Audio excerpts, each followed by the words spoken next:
I take it that the position from the board is that you will not give an updated cost of the project. Is that fair enough to say? That's correct, Deputy Carthy, and we've set out that we won't be providing a definitive update on the cost projections at this stage. No. So, do you have a definitive estimate? Well, we have I'd say a continuous process of analysis of all the various cost components that could and will contribute to the cost, and I can go through a kind of a narrative on those if you'd like, but I just say I can definitively say yes, we have ongoing analysis on all cost elements, definitely. Okay. Yes. Do you have an upper limit in terms of an estimate as to how much this project could potentially cost? We have an analysis, as I say, that's ongoing. The issue at the moment, the biggest issue at the moment is trying to get a good handle on construction inflation. You would be aware of the various issues in the market in terms of price spikes of a whole range of different construction materials. I've read 3 reports in the last 2 days, and it's very difficult to call that. So okay. There are challenges in landing this, but we have a range of scenarios, we have a range of scenarios that we have shared with our stakeholders in relation to the project. Yes. Okay. So you have analysing the claims, I presume, assessing the likelihood of any of those claims to be successful or otherwise, looking at the inflation that's in place. You have an idea as to what the maximum cost of this project will be. We have a process of analysis and I would say good solid information from that analysis on where we think this may, it ranges between certain issues depending on factors that may emerge. Okay. You have shared that with the Department of Health? We have shared analysis with the Department of Health at a particular time at the end of earlier this year, and we continue to share updates with the department on an ongoing basis. No, that's as clear as mud. So you said you've shared information a number of months ago, and then you continue to share information with them. So which is it? Do the Department of Health have the current likely maximum figure? We continue to share analysis with the Department of Health. The situation changes on a dynamic basis, as you're aware, in terms of new claims come in terms of our assessment of inflation, in terms of our assessment of other aspects of this project. So the scenarios continue to develop, shall we say, but we have a constant dialogue with the department in relation to all matters, and we report to the department and to the Children's Health Project and Programme on a monthly basis in terms of our assessments of these issues. Okay, and do you engage with the Department of Public Expenditure and Reform? Are they aware of those figures? Well, we don't directly do that. Maybe my colleagues on the Department of Health side may have a comment in relation to that, Deputy Carthy. We don't. I personally don't have a. Ms. Prendergast, that. So, Ms. Prendergast, are you satisfied that the department is aware of the maximum estimated cost at this stage? Thank you, Deputy. As Mr. Gunning said, we have been engaging with the Paediatric Hospital Board. We have updated information on an ongoing basis with the board in relation to potential outcomes, bearing in mind. I'm sorry, Ms. Prendergast, the time is very limited. Are you satisfied that the department is aware of the projected upper limit cost of this project? I'm satisfied that the department is aware that we are aware of the ongoing updated position in relation to it, yes. Okay, and is that information shared with the Department of Public Expenditure and Reform? We keep the Department of Public Expenditure and Reform updated on all matters in relation to the hospital. And essentially it's your case today that you can't divulge that information due to commercial sensitivities? Absolutely. So in 2016, when the department were able to inform us that the estimated cost was in and around 800 million, In 2017, when the department were able to inform us that the estimated cost was 983 million, and in December 2019, when the department were able to inform us that the estimated cost was 1.43 billion. Were you not cognizant of commercial sensitivities at that stage? At that stage, the contracts were either had not been signed or were in an early stage. We're midway through a contract with the main contractor at this stage, and it is not appropriate to now consider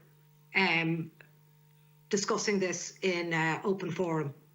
Do you have any idea how crazy that sounds, that you are able to give an estimated cost before and at the early stages of a project, but at the heart of the project that has been severely delayed?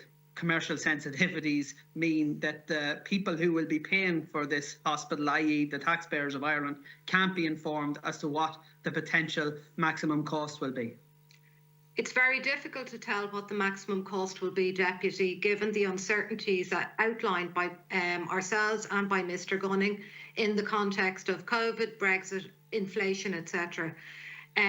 There will be full and total accountability in relation to the cost of this hospital in due course. So when the bill comes in, the public will be told how much they're on the hook for? Well, it will. I'm not quite getting your point, Minister or Deputy.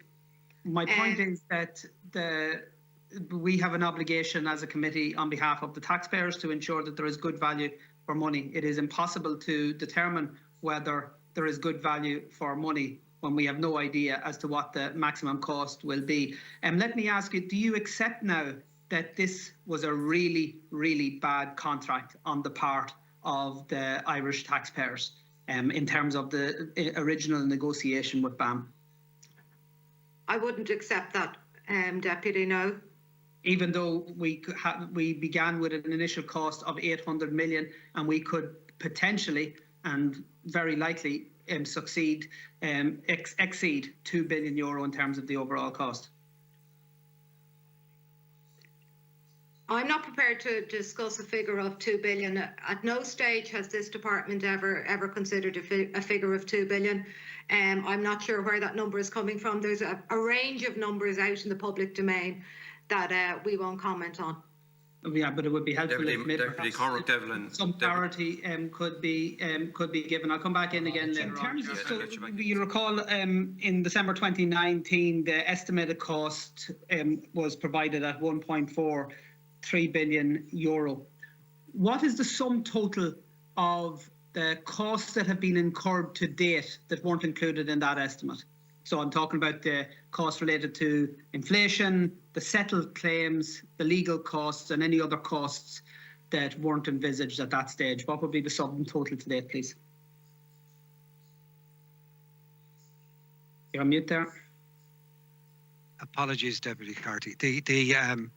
If I just take your list there and just comment on this, I don't have a table just indicating this, but on inflation, it's the sum of the 1.6 and the 1.3 million that Phelim Devine has already referred to. In relation to the claims, the impact has been the 2.9 million is the only change on the contract sum so far, and there's no other material change to the contract. The legal costs that you referred to earlier on. They're within the overall scope, right? They're within the overall scope, but it is tending to, shall we say, eat up the contingency that we had maybe quicker than would have been planned. So we're reviewing all of these matters, as you can imagine. There are a range of issues. So just to clarify then, in terms of unforeseen costs, and they're not maybe unforeseen, but they weren't included in that figure, you're talking about a cost that has been incurred of 5.8 million. Yes, but you're absolutely right. If I could just, the implementation cost for the PwC recommendations and the claims defence cost is estimated around 27 million, which is additional to the 1.433 approved amount. Right, so there are additional costs. You're quite right. There is not just those, but the inflation and the other ones that were well and clearly signalled in the PwC report.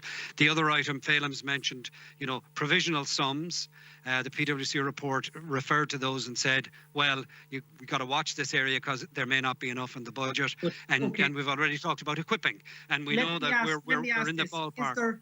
Is there no single sheet of paper that outlines when a cost has been incurred that hadn't been planned for? Well, all the costs that have incurred have been planned for. If your question is it within the 1.433 billion as approved by government, then we have full accountability on all of these numbers. Absolutely, definitively. But you can't tell me what that number is. Well, I've told you what the two numbers are, and then I've told you that there are other expenses that are being incurred where we anticipate they would go above and beyond what was approved by government. So what is the total? What is the total of those? So I have 5.8 million. That is the total. The rest is within the scope of the So outside Deputy Carl McNeil. Sorry, no, Deputy. It's 5.8. Just I think this is important, Caherlock. Just very briefly. One point. Sorry, outside of the scope of the approved budget, the total figure is 5.8 million. That is in the expenditure. That's what has been spent. Correct. Okay.